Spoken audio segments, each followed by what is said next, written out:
Owen, look, there's a cow after calving here behind us, and it's rewarding to see, as always. But like, a lot of work goes in to get that calf on the ground. I suppose, just what motivates you to do it? All this work that's involved. What is it that drives you to get going with this system that you have going? I suppose what it all comes down to is family. That's really what got me into dairy farming. I wanted to provide a better livelihood for my family, for my parents, my wife Roisin. We have a newborn daughter Hannah, and to provide a good livelihood, I wanted a sustainable income. Yeah. And when we looked at getting into farming, we stood back and we looked at what has the best return for our effort. And yes, it is a lot of work at times in the year, but it's rewarding in many ways, and thankfully there's a financial return from it as well. And that financial return allows me to provide a better livelihood for my family. Yeah, and I suppose, as you mentioned, like, your parents are involved in the farm. Obviously your wife Roisin is involved, and now with the 8-month-old daughter, like, there's even a bit of work going on there. And I suppose, do you see that as a pressure to provide, or is it more, do you look at them and you see that as motivation for the farm? It's a privilege. Or like, it should be everyone's goal to have a family. It's the best thing that have ever happened to me. So like, I'm delighted to be able to provide for them. Like, that's my motivation. That's when I'm here late at night or here early in the morning. That's what I'm thinking about when I'm putting in that effort. That's what drives you on. Yeah. That's what matters most when it comes down to it. So Owen, you have a good team behind you here, and your family are obviously very involved. So maybe just talk us through a bit about that support and the support they give you throughout, the busy period. Yeah, there's an old African proverb I like: if you want to go fast, go alone. If you want to go far, go together. And that's the ethos here. Yeah. It's a team effort that has brought us here, and it's a team effort that's going to push us on in the future. I would have never got here without my family, without my parents, without my wife, without all that support team of my family around me. We wouldn't be able to do what we do here on a day-to-day basis without the people we have working with us, and also the support from the larger kind of, call it community, call it support network of farming. Your vets, your nutritionists, your co-op, your contractor. Nothing here could be done on my own. My discussion groups, everything is a team effort, and it's the amalgamation of all those people that have made it a success and will hopefully continue to make it a success in the future.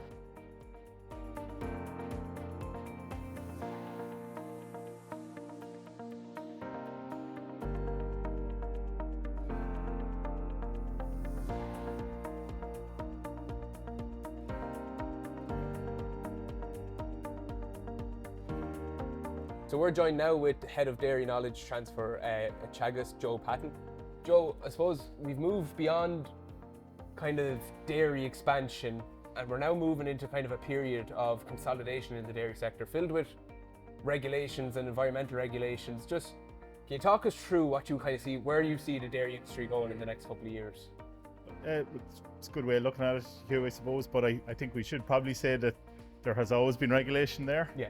And even during the expansion phase, farmers were dealing with regulation, so there's nothing new as far as that goes. I would say, though, to be fair to farmers, certainty is what we need now, so from a policy perspective, we do need certainty around nitrates limits, things like that, the environmental side, all the environmental regulations as well.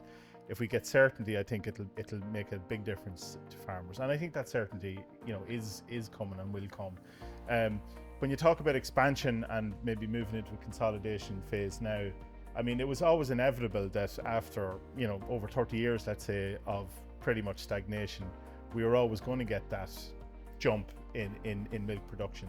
So maybe the country is moving to sort of where the natural scope is, or the natural, I wouldn't say the natural limit, but we're getting to the point where things certainly have tapered off. But what we have to sort of look at, though, as well, and is that for an individual person, a younger person or a farmer, there are still lots of opportunities for the individual out there. So while the industry as a whole might have sort of slowed down a little bit, at an individual farm level, I think we are beginning really to start to encourage farmers again to start looking at opportunities, Okay, and I suppose, like, with all that regulation, I suppose you can look at it in a bad way, but You can also look at it and say, right, I'll use this regulation to my advantage and get, drive on milk solids, drive on performance on the farm. So what way can farmers do that in the next couple of years and now?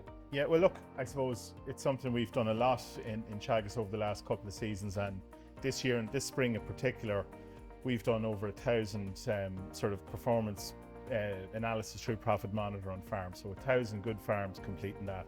And what's always really interesting in that is the range in what you see, right? So on average, your average performer, like averages hide a lot, but the range is still 800-900 euros a cow margin from sort of the top third to the bottom third. So for a typical scale, that's still 90 grand of a difference in profit. So like we have to still, while people are worried about regulation and we're worried about, where the things go, and look inside the farm gate, like there's a huge scope. Can you be more efficient with your type of animal in your absolutely. So like what are the things? So the question becomes then, what are those things? It's okay talking about the range, but what are those things? Definitely more grass down the throat of the cow is a big one. So even on this day of the year, getting animals out to grass, even though it seems like drudgery, it still pays in the longer term. Being efficient with your use of supplement.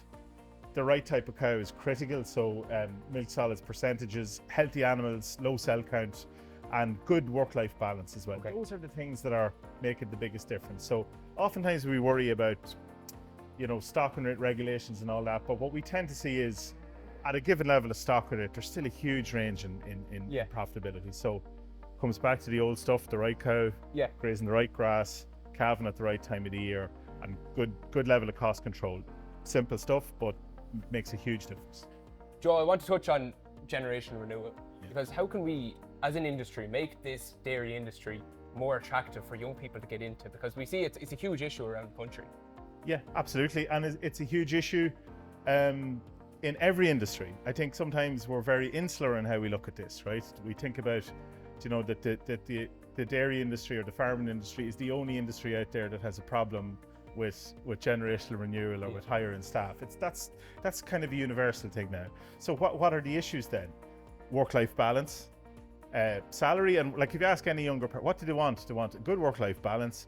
They want to have structured free time, and they want a good level of income, because obviously cost of living.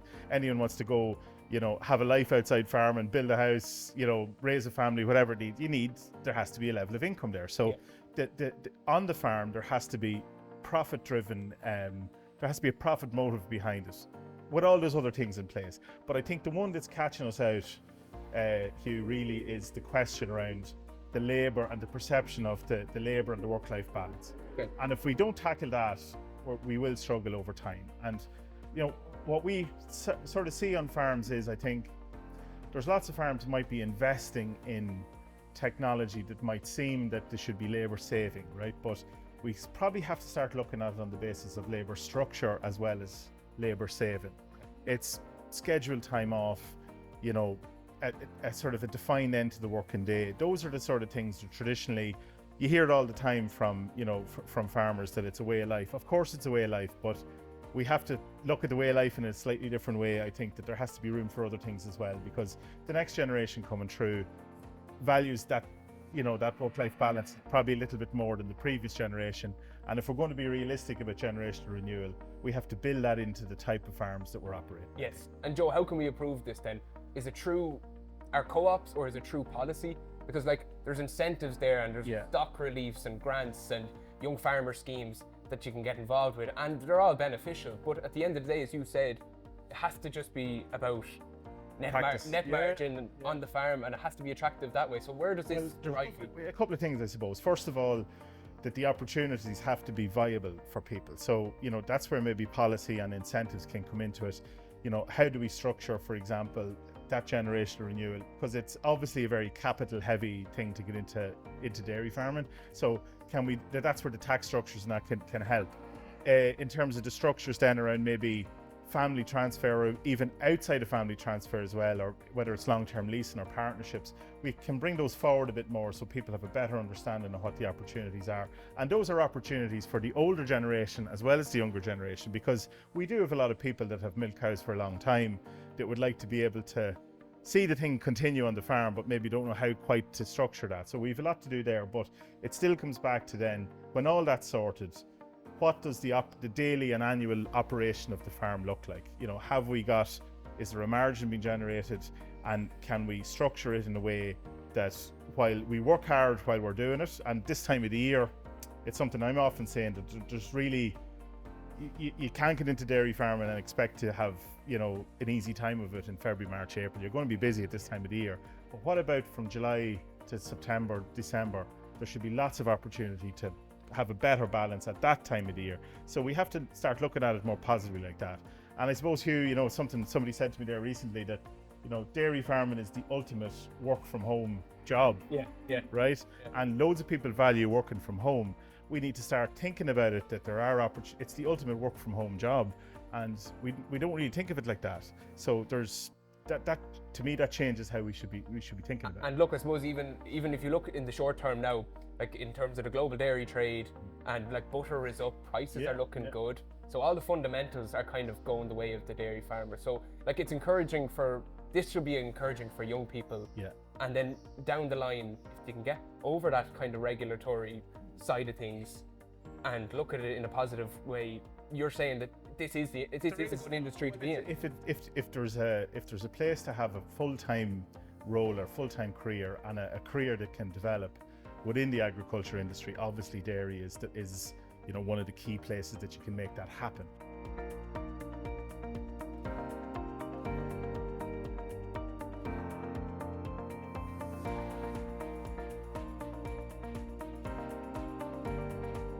Yeah, we're supplying Lakeland Dairies, and delighted to be doing that. They have been a huge support right from the start. Day one, when we were even thinking about getting into this, Colin Anderson of Lakeland came out to us, and he did the financials, and there was a lot of advice and a lot of direction and a lot of help to get going in the right direction to get into dairy farming. And then that support has followed through, even as we have supplied them over the years. Any issues we've had, they've always worked with us. So I've been very happy to be partnered with Lakeland Dairy. We needed a silage pit and a calf shed. I couldn't afford to do both. So what we did is we built a silage pit, and we built it in such a way that we can put up these temporary polytunnels when the silage is not in it. So for 6 months of the year, it's a silage pit, and for 6 months of the year, it's our calf shed. I got onto a local guy here, Colin Warren Polytunnels, and I told him what I was thinking and seeing what he could come up with. So he was able to come up with this structure that can, as you can see, it covers both sides. We have in the base of the silage pit sleeves that we plug when there's silage in it. When the silage comes out, we pull out the plugs, we put in the pillars, and then we build everything off that. It takes us about a week to put up the 2 tunnels, and it takes about a week to take them down. They hold 80 calves in each side, 160 calves total. We bed them under wood chip, and yeah, it works out really well for us. It's nice and open and airy, but it's sheltered enough as well for calves. Yeah, so we're delighted with it.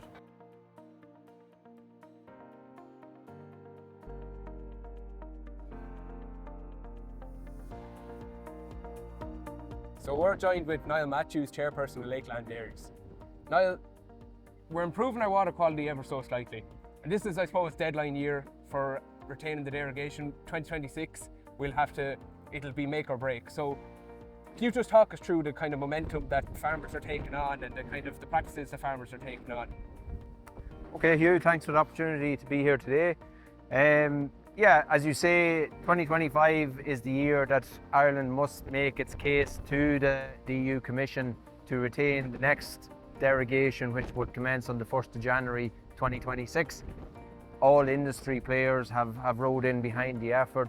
Government agencies, I think everyone now is on board to put in a huge effort that we can retain the derogation, or that we can apply for new derogation and achieve that commencing on the 1st of January 2026.